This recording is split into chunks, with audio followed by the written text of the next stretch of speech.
que nós estamos de pé, apanhe a tua Bíblia Sagrada, abra comigo no livro de Marcos, capítulo de número 16, versículo de número 15, versículo de número 16, 17 e 18. Livro do evangelista João Marcos, capítulo de número 16, versículo de número 17, 16, 17, 18 e 19. Só quem achou, diga glória a Deus. Glória a Deus. Quem não encontrou, diga eu não encontrei. Todos encontraram? Amém. Irmão, dá uma olhadinha quem está à sua frente, à sua retaguarda, ou te ladeando. Veja se ele não trouxe a Bíblia Sagrada e ofereça a sua para que vocês possam acompanhar junto. Eu sempre digo isso e gosto de fazer menção. Hoje em dia tem muitos contadores de história. Eu vim aqui para trazer uma palavra genuína da parte do Senhor aos nossos corações. Então apanhe a tua espada e vamos ler a palavra do Senhor. Só quem achou, diga glória a Deus. Quem não achou, misericórdia. Todos acharam? Leamos o texto sagrado, capítulo de número 16, versículo de número 15, 16, 17 e 18. Capítulo de número 16, versículo de número 15, 16, 17 e 18. A epígrafe do meu texto diz assim: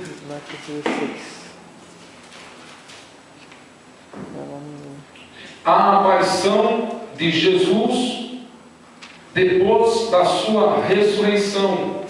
A aparição de Jesus depois da sua ressurreição. Leamos, versículo de número 15.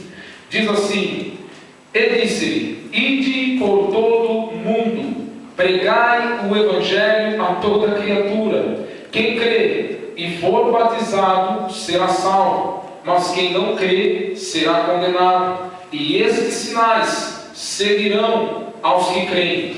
Em meu nome expulsarão demônios, falarão novas línguas, pegarão as serpentes, e se beberem alguma coisa mortífera, não lhe fará dano algum, e imporarão as mãos sobre os enfermos e os curarão. Irmãos, eu quero ler e eu quero que a igreja repita comigo novamente. Eu vou ditando e você vai repetindo, amém? Amém.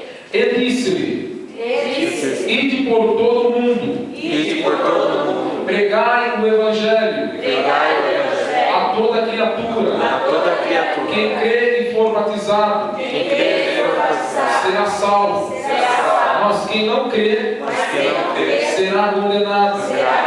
E esses sinais seguirão aos que creem.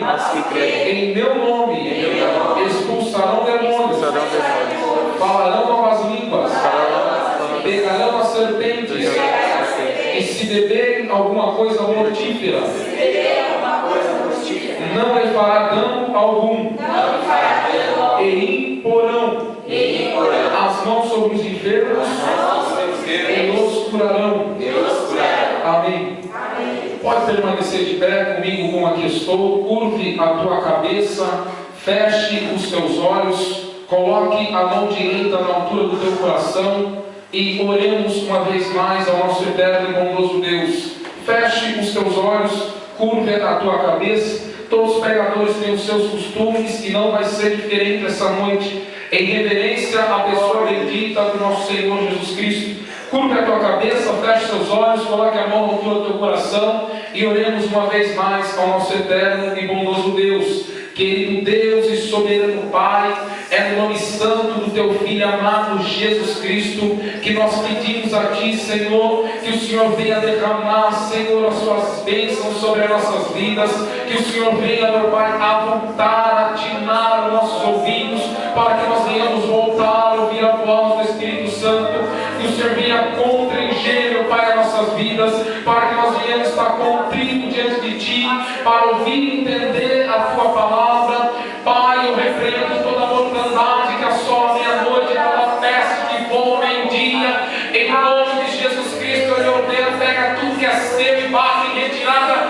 agora, em nome de Jesus, o único Espírito que tem liberdade em nosso meio, para trabalhar, para exaltar, para edificar, para bater, para curar, para manifestar curas, é o Espírito Santo do Senhor. Levanta a tua mão direita para o alto, bem alto assim comigo, amada igreja. Levanta a mão direita para o alto e repita comigo: Senhor Jesus, eu quero. Não, irmão, você vai profetizar a vida sobre a tua própria vida. Repita comigo: Senhor Jesus, eu quero que a tua palavra seja profecia para a minha vida. Então eu te darei o louvor, a honra, a glória para todos sempre. Amém. Só você que crê nessas palavras sente dando glória a Deus. Irmãos, eu não posso deixar de falar porque é notório. Muitas vezes nós estamos pregando em algumas igrejas e o povo não nos conhece, fica um pouco tímido ou encabrunhado. Eu quero, já antes de começar a mensagem do Senhor, falar para você que eu nasci no berço evangélico. Às vezes as pessoas olham para a nossa aparência e falam: é um jovem, começou a pregar há 1 ano, 2 anos atrás. Eu não conheço o que é clube, nunca entrei num clube para me divertir, nunca sentei num bar para beber ou fumar para se divertir, mas há um propósito do Senhor na minha vida desde a minha infância. Eu não tenho nada contra. Deus tira o homem do monturo necessitado e põe assentado dentro dos príncipes. Por que você está falando tudo isso, pregador? Para que tu saibas que o fogo que Jeová vai derramar essa noite é um fogo santo, é um fogo que vai emanar do trono dele e vai engrandecer a tua alma. Então não se sinta tímido, não fique encabrunhado, apático, mórbido, estagnado na fé. Não, abra a tua boca, deixa Jesus falar com você. Deus colocou uma palavra no meu coração, a qual você já conhece, e eu creio que essa palavra muitas pessoas deixaram de pregar. Eu não, meu irmão, eu nasci no berço evangélico e Deus me chamou com um propósito, não apenas gravar CD, DVD, mas sim ganhar almas para o Senhor Jesus Cristo. Quando eu ainda era criança, estava deitado no meu leito com problemas mentais e com problema de locomoção, porque eu nasci com problema mental, com problema físico. O Espírito do Senhor me dava sonhos, eu pregando em igrejas pequenas, igrejas grandes, pregando em igrejas no meio do mato, pregando em igrejas no centro, e eu abria bem o meu olho assim, bem aberto, em cima da cama, aberto os olhos que nem um gato, eu levantava meu dedo para o céu e falava: Jesus, eu não quero. Oh, maravilha! E tudo que eu esperava dele só foi acontecer na minha vida depois que eu aceitei o IT dele. Então eu quero trazer uma palavra genuína ao teu coração sobre chamado, sobre missões.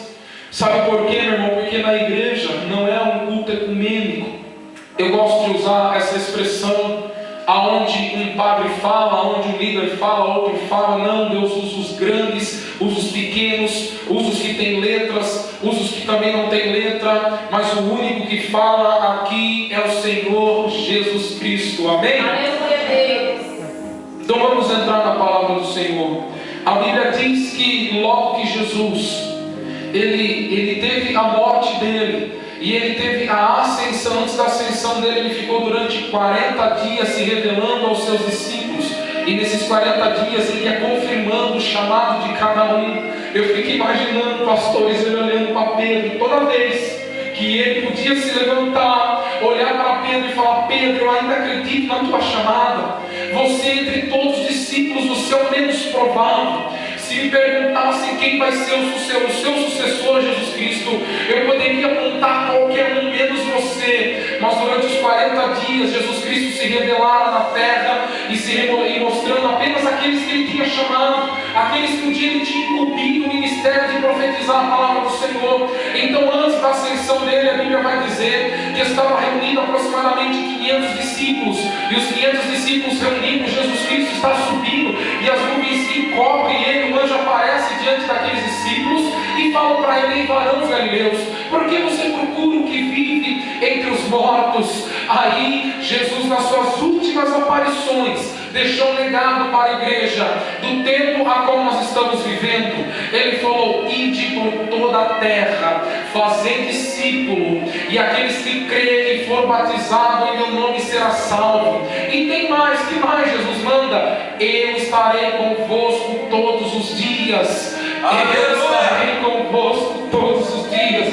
Meu irmão, deixa eu começar a declarar algo que o Espírito Santo está me fazendo lembrar. Eu me lembro que quando eu servia a Deus na minha infância, os cultos de jovens eram vazios, tinha poucas pessoas, e eu subia na galeria e falava: Deus, por que o Senhor não aviva a nossa obra? Por que tem poucas pessoas junto dos jovens? E eu era um crente que amava evangelizar. Enquanto estavam pregando aqui dentro, eu estava lá fora panfletando e dando glória a Deus, aleluia, do lado do portão.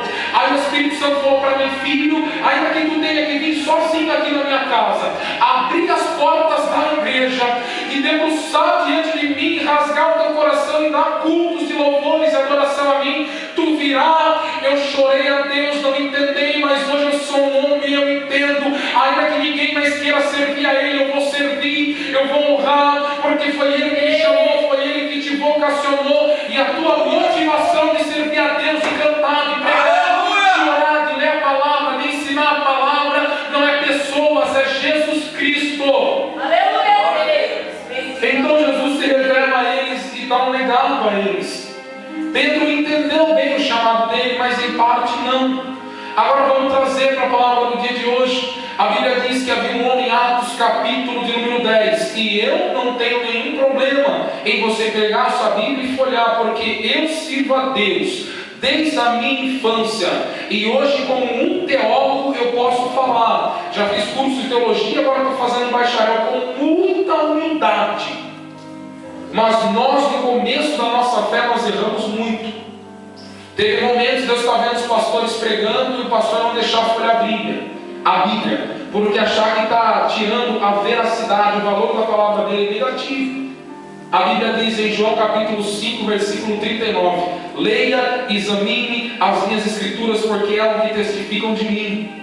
Então não tem nenhum problema enquanto está pregando, você está aí folhando a tua Bíblia, você está marcando, anotando. Por quê? Porque sempre quando você precisar de alguma coisa, você marcou, e você está com dúvida, você tem uma reserva. Você vai na sua casa, você vai lembrar daquela palavra que foi pregada, e aquilo vai te acrescentar não apenas graça, mas algo que está faltando muitas vezes nas igrejas. Sabe o que é? Conhecimento. Sabe que muitas vezes o ministério da pessoa não fica um ministério prodigioso, ela não alcança a grandes patamares porque não teve preparo. Sabe o que vai apontar aonde tu vai chegar? O teu preparo. Se você canta apenas os playback, pensando apenas em cantar na igreja, nunca vai gravar seu DVD.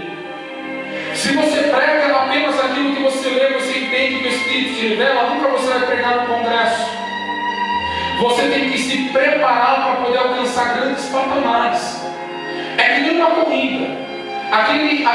Aquela pessoa que vai correr, o atleta, ele tem que se preparar na sua alimentação, ele tem que dormir cedo, tem que comer carne seca, tem que comer pouco, ele tem que ter resistência, persistência, e aquilo vai indicar ele aonde ele vai conseguir chegar. E Jesus, quando estava preparando os discípulos aqui, ele já estava preparando Pedro. A Bíblia diz que havia um homem em Atos capítulo 10, o nome do homem, por nome Cornélio, na corte italiana, lá na cidade de Cesareia. A cidade de Cesareia era uma das cidades mais magníficas, onde Herodes tinha erigido toda aquela cidade e tinha entregado a um compadre dele, a um amigo dele, por nome César. E aquela cidade era uma cidade ostentada em poder. A Bíblia vai dizer que o centurião Cornélio A história extra-bíblica vai dizer que o centurião Cornélio tinha 555 homens a serviço dele. E ele tinha 660 homens com cavalo e 555 homens na infantaria com espada. Ele era um homem importante. Ele era um homem que ele era aquele tipo de homem que, mesmo sendo ateu, ele podia dizer assim: o Senhor me abençoou em tudo. Mas a Bíblia diz, meu irmão, que a hora sexta ele estava orando. E pelo que ele estava orando, missionário? Orando pela família dele. E a Bíblia vai dizer que ele estava orando na casa dele. E enquanto ele estava orando, um anjo apareceu para ele, fixou os olhos nele. Ele olhou para ele e falou: varão, o que tu queres? Ele falou: agora tu se levante e mande chamar a Pedro, aonde está lá na cidade de Jope. Ele está na casa de um homem chamado Simão, curtidor de vinho. Aí Cornélio, assustado, se levantou, se dispôs, chamou 3 do servo dele. Um daqueles servos que estava no meio dele era um servo piedoso. Piedoso na exegese do texto significa religioso. Então Cornélio foi esperto. Ele falou: vou pegar 2 soldados, mas vou pegar um também que serve a Deus. Vem cá, varão. Os 3 vieram. Ele falou: vai até a cidade de Jope, manda trazer Pedro. Por quê? Porque Deus tem grandes coisas a nos revelar através da vida de Pedro. Os 3 se levantaram e começaram a andar. Irmão, segura aí que daqui a pouco eu quero concluir. Da cidade de Cesareia até a cidade de Jope era aproximadamente 56 quilômetros. Eu disse aproximadamente quanto? 56. Não, a igreja já chegou? Eu disse aproximadamente quantos quilômetros? 56. Melhorou. A Bíblia diz que era 56 quilômetros. Nesses 56 quilômetros eles poderiam fazer em aproximadamente um dia. Era um dia de caminhada para ir e para voltar. E Cornélio ficou orando. A Bíblia vai dizer que os varões estão chegando. Quando chega na cidade, ele entra dentro da cidade. O Simão, que está do lado de fora, curtidor de vinho, está ali, entra para dentro da casa dele. Pedro estava dentro da casa de Simão. Dado um certo horário, a hora nona, aproximadamente às 3 horas da tarde, ele sai e ele sobe no terraço da casa. Por quê, meus irmãos? Porque naquele tempo a arquitetura da casa em cima era limpa, era um terraço onde não tinha nada. Para que, pregador? Eu só respondo se você me perguntar: para que, missionário? Para que eles pudessem tirar a hora para orar e pagar os votos que eles tinham feito diante do Senhor. Agora venho eu, em nome de Deus, perguntar a você: você tem tirado uma hora para buscar a presença do Senhor pela tua casa? Você tem tirado uma hora para se dedicar a Deus pelo teu ministério? Viu, irmão? Tem que falar que Deus está cobrando. Você tem tirado uma hora para se dedicar a Deus no seu ministério? Eu não sei qual é o seu ministério, é cantar? Você tem feito seus treinamentos? Seu ministério é pregar? Você tem que tirar uma hora para ler a palavra, afiar a espada? Tem tirado uma hora para se dedicar em jejum e oração? A Bíblia diz que Pedro mudava o horário às 3 horas da tarde. A hora nona ele subiu ao terraço para orar e buscar o Senhor. Não era um homem qualquer, era um homem que a sombra dele curava. E mesmo a sombra dele curando, ele subia ao terraço para poder orar a Deus. Mesmo a sombra dele curando, ele tinha um horário para construir um altar a Deus em adoração e ação de graça. Deixa eu já começar a entregar o rolo de Jeová essa noite. Você sabe que em toda a região de Israel conquistou, a única região que dá problema até hoje é o Egito. Sabe por que até hoje dá problema no Egito? Porque o único lugar que Abraão não levantou um altar foi no Egito. Muitas áreas das nossas vidas estão débeis, estão debilitadas, porque nós não estamos levantando um altar de adoração a Deus. Às vezes você canta muito bem, prega muito bem, mas a tua vida sentimental está arrebentada, porque você não tem dobrado o joelho diante de Deus e falado: Senhor, eu quero que o Senhor coloque mais amor no coração do meu marido, eu quero que o Senhor coloque mais amor no meu coração, para que eu possa caminhar com ele caminhar comigo. Muitas vezes é você, minha jovem, que aparece um homem, ou muitas vezes é você, meu jovem, que aparece uma menina, e você não sabe para onde ir, você está em dúvida, você canta, adora, glorifica a Deus, sente a presença do Senhor, mas a tua área sentimental está desmantelada, porque você não tem tirado uma hora de adoração. Aleluia! Você quer um belo casamento? Vá orar. Vou testemunhar aqui um pouco mais. Tem uma irmã que casou com 30 anos, virgem, 6 meses de namoro, belo casamento, noivo mais 6 meses de casado, casa própria, faculdade cursada, bem com o marido, sabe por quê? Porque guardou a palavra até os 30 anos de idade, sempre orando por um marido de Deus, sempre orando por alguém que caminhasse com ela. Cansei de ver aquela jovem no quarto. E por que você está falando que ela casou com 30 anos virgem? Porque se você quiser eu trago, porque ela tirou, ou ela foi no médico e fez o exame para poder mostrar para alguém. Eu vi ela chorando no quarto, meu irmão. E ela entrava e chorava, ela falava: Deus, eu estou com 30 anos, nem namoro, eu vi essa menina namorando 2 vezes na vida. E ela falava: Deus, eu estou com vontade de sair, eu quero passear pelo menos, mas eu sei que se eu sair, eu posso errar, eu posso ficar com alguém, eu não vou. E eu não vou desonrar esse Deus que eu conheci desde a minha infância. E ela em depressão, ela triste, perseguição por todos os lados. Porque quando você é crente, você é temente a Deus, você não fica com ninguém. Se você é homem, vão olhar para você e vão falar que você é manhola. Se você é mulher, vão olhar para você. Até pastores olhou para ela e falou que era sapatona. Mas agora tem que reconhecer Deus na vida dela. E muitas vezes as filhas desses homens já estão grávidas antes do casamento. Jeová. Oh, Jesus, me dá graça. Aqueles que muitas vezes atiram a pedra depois do meio do telhado de vidro, daí vem um cara de burro para a gente orar pela vida, para ver se dá resposta. Não atire pedra no ungido do Senhor. Não atire pedra no escolhido, mas escolhido do Senhor. Oh, irmão, eu poderia testemunhar tanta coisa aqui, porque eu trabalho com missões. E mesmo que tu olhes aí, pese-me como uma criança, aqui a gente tem, irmão, experiência de prova e de sobra para contar tantas coisas que Deus já fez. Mas vamos continuar com a mensagem. Pedro foi orar, foi buscar a presença do Senhor, e quando ele estava em oração, que o Senhor revelou-se a ele. A Bíblia diz que os 3 servos estavam batendo na porta, e quando estavam batendo na porta, ele abriu a porta ao Simão, no lado de baixo, falou: o que vocês procuram? Eles falaram: nós procuramos Pedro, o Simão que tem por sobrenome Pedro. Ele olhou para ele e falou: não tem ninguém aqui. E Pedro lá em cima estava tendo revelações da parte do Senhor. Pelas revelações da parte do Senhor, a Bíblia diz que desceu um lençol, desceu um vaso atado com 4 lençol. Na tipologia, a exegese do texto significa os 4 quadrantes desse mundo. E Deus falando para ele: Pedro, levanta, mata e come. Pedro olhou e falou: Senhor, não, eu não coloquei nada impuro na minha boca, eu também não vou colocar agora. Deus mandou o lençol de novo para ele, falou: Pedro, levanta, mata e come. Ele falou a mesma coisa. Na terceira vez, Jeová falou para ele: Pedro, não amaldiçoe aquilo que eu santifiquei. Isso não é um animal comum, eu estou santificando. Sabe o que Deus estava dando o ministério para Pedro? O ministério que ele não quis, que Paulo pegou, o ministério apostólico, a não ficar só em Jerusalém, Samaria e Jope, mas cortar por todos os arraiais de Israel e ganhar as nações para Cristo. Não foi Pedro que ganhou as 7 igrejas na Ásia, não foi Felipe, não foi Tiago, não foi João, foi Paulo, que entendeu o chamado da parte do Senhor na vida dele. Então a Bíblia diz que Deus falou para Pedro: Pedro, levanta-te. Atos 10 e 7.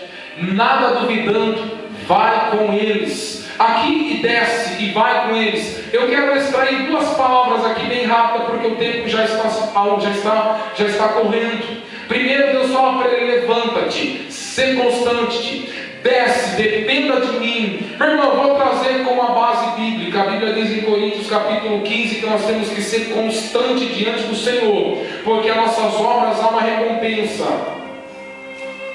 Não adianta vir só cantar e pregar em congressos. Não adianta vir participar só de culto de família, quando você vem com a tua esposa e seu filho, um dia que você dormiu, acordou muito bem, comeu muito bem, você vem para a igreja e fala: vai ter uma palavra abençoadora. Não. Você tem que ser constante na casa do Senhor. Ainda que ninguém venha, culto de ensino, vai ter 3 pessoas, venha. Eu sempre digo isso. Esse tempo atrás estava com um grande cantor aí em Sorocaba, passando pelas ruas aí, sentindo piedade. Ele olhou para mim e falou: ei, Vaz, ô profeta, naquela igreja só tem Pedro, João e Tiago, nem venha aí se te convidarem. Eu pensei dentro do meu coração, meu irmão, porque eu não fico medindo um público. Do jeito que eu estou pregando aqui para 10 pessoas, eu prego para 100, para 300, do mesmo jeito, porque o ministério da minha vida não está pautado em almas, o ministério da minha vida não está pautado em oferta missionária, está pautado no sangue de Cristo Jesus. falei, mas por dentro o Espírito Santo se comoveu e falou comigo: filho, é melhor você congregar no meio de Pedro, no meio de João e Tiago, do que você congregar no meio de 100 mil Tomé, no meio de 100 mil Judas, que querem te apedrejar e não acreditam em você. Então a Bíblia vai dizer para você ser constante. Não adianta você vir na igreja só nos cultos que você quer. Se eu fale mais, os dias que Deus mais fala conosco é o dia que você não quer vir. É esse dia que Jeová brada no céu e dá resposta na terra. É esse dia que Jeová te pega e te chacoalha, te dá uma injeção de ânimo. E não depende de pregador, não depende de ninguém, porque quando eu estava orando ali, eu falei: Senhor, o Senhor não depende de ninguém para falar com ninguém aqui. O Senhor, se o Senhor quiser, o Senhor vem com o teu poder, com a tua glória. Oh, que maravilha! Se acontecesse o mesmo que aconteceu com Moisés quando ele entrava no tabernáculo, não tinha ninguém para pregar, ninguém para orar para ele, mas quando ele entrava, ele dobrava o joelho, e a Bíblia me garante que ele ouvia a voz do Senhor. Ainda que não tenha ninguém para pregar para você, ainda que não tenha ninguém para profetizar para você, tu vai ouvir a voz do Senhor aqui essa noite. Só quem crê, levanta a tua mão, rasga o teu peito e dá uma glória bem gostoso para Jesus.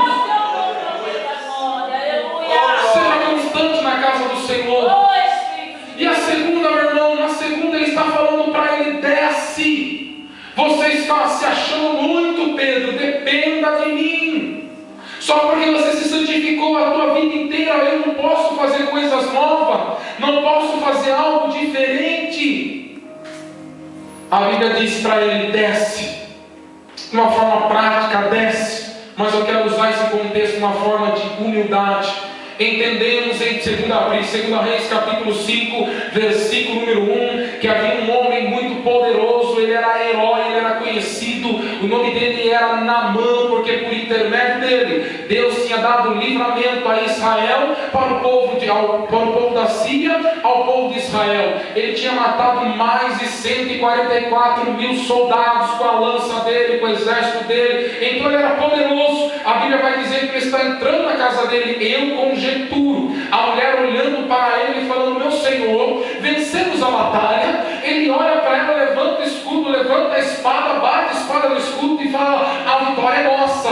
Aí a mulher se fica meio encabrunhada, triste, vai para o quarto dela e começa a chorar. Aí aquela missionarizinha que estava lá na casa dela, que não tinha nome, que não era conhecida pelo povo gospel, que não tinha CD gravado, mas era cheia do Espírito do Senhor, olha para aquela mulher e fala: mulher, quem dera que o meu Senhor estivesse nas minhas terras em Israel. Por que, minha santa? Porque há um profeta lá, que se ele estivesse diante do profeta, ele ia ser curado da lepra dele, porque a Bíblia diz em 1 Reis capítulo 5, versículo 1, que Naamã era leproso. Sabe por quê, meu irmão? Porque todos nós temos um porém, e eu não tenho vergonha de falar isso. Todos nós temos um porém. Gravata, paletó, terno não diferencia ninguém de ninguém. Não estou aqui para expor ninguém, muito menos eu. Mas quem sabe eu tenha mais defeito do que você que está sentado me ouvindo. E por que você está falando isso, meu irmão? Porque Deus não tem propósito no nosso erro, mas mesmo no nosso erro Ele acaba trabalhando conosco.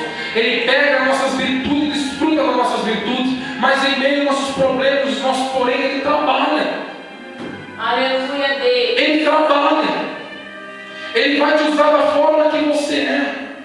Não adianta você ficar falando para Deus que você quer cantar que nem a Mauriette, que você quer pregar que nem o Marco Feliciano, que não adianta. Eu sempre falei isso para Deus, e o Espírito Santo falou ao meu coração. Tu se lembra quando foram perguntar para João Batista: quem é você? Ele falou: eu sou uma voz que clama no deserto. Mas quem é você? Eu sou uma vozinha, se não é um profeta, não. Eu sou uma voz que clama no deserto. Agora, quem sabe se Jesus Cristo ou o Espírito Santo de Deus vai se perguntar para tantos pregadores que eu conheço, para tantos cantores e cantoras que eu conheço, perguntasse para ele: quem é você? Eu sou a réplica da Cassiane. Quem é você? Eu sou a imitação do Marco Feliciano. Deus não precisa de mais um Marco Feliciano, nem uma Silas Malafaia, nem uma Cassiana. Ele está precisando de Pedro, Ele está precisando de João, Ele está precisando de Maria para levantar esse ministério e ganhar alma